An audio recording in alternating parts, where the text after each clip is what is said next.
Hey there, music fans. Welcome back to the Real Music Observer. My name is Dave, observing real music in real time for real people just like you, right there, and me right here.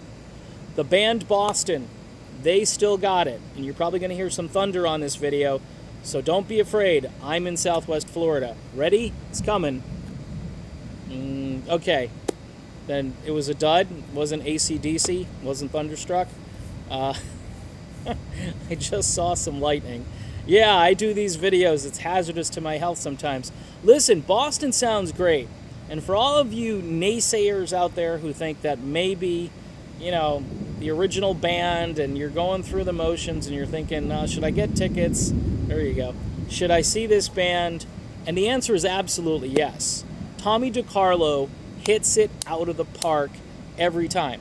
Now, on occasion, the super high, sort of only dogs can hear notes that Brad Delp used to sing.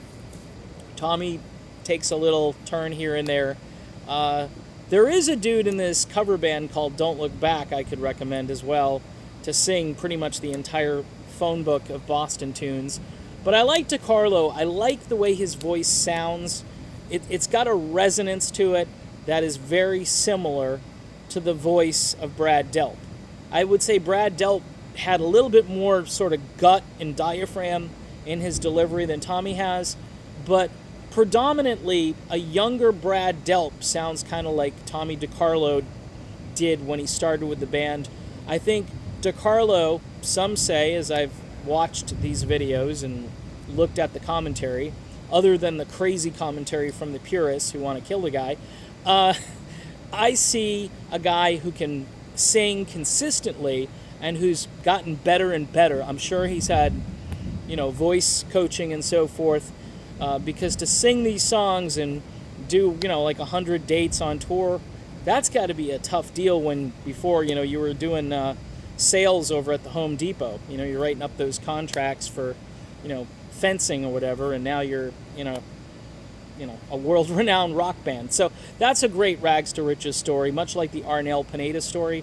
The one difference, though, I think, is that Arnel probably sounds like Steve Perry at times, where Tommy DeCarlo sounds like Brad Delp most of the time.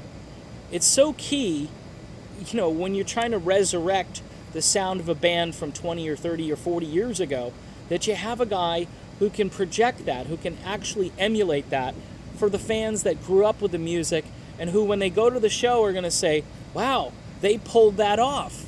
Brad's gone, but they still pulled it off. And Tom Scholz is no slouch. One of the smartest guys in music. Probably overblown how much of a genius the guy is, but he is a genius. I think, didn't he help invent like instant film or something like that? I know there are people that know all about him. I know I've read some stuff.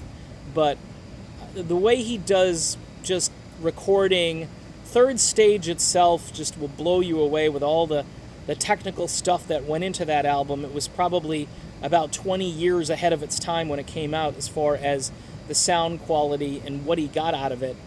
It just absolutely mind-blowing, the stuff he did with it.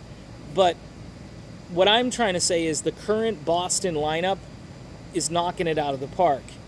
They sound great. I like watching them on stage. They're having a good time. The audience, the interaction. I mean, it's a big party. And that's what the real good Boston music from the first 3 albums, that's what it's all about. Now, they released an album a few years back, I believe Frontiers, the Italian record label that I like. They released the album on their label, and it was some good material. It was the best stuff I had heard since Third Stage. The stuff that came out between, they had an album called Corporate Welfare or something like that. I don't even know what it's called. And yeah, just call me out, please. It's fine. It's not important because the album sucked, okay? It just was a bad album. It's just my opinion. In any event, it was good material, and it kind of signaled that, yes, we're going back to the fun party days. We're going back to just blistering guitar and just sort of like this techno boogie, I call it, that Boston pretty much invented. So if you're going to go out and see a band live this summer, Boston is up there on my list. I've never seen Boston perform live. I'm sure I ran into a member or two of the Boston original band, probably Barry Gaudreau or somebody like that in the old days, back when I was, in the club scene in Boston. Just, oh, look who's there. It would be like, Joe Perry and Barry Gaudreau and, a dude from the Del Fuegos or something. I mean, you just see everything, and it was kind of cool. But the point being, again, if you like good music and you want to hear a great band still, and Tommy DeCarlo still has it, go see Boston. You won't be disappointed. At least I don't think you will. I'm Dave, and this is The Real Music Observer, and we'll talk again real soon.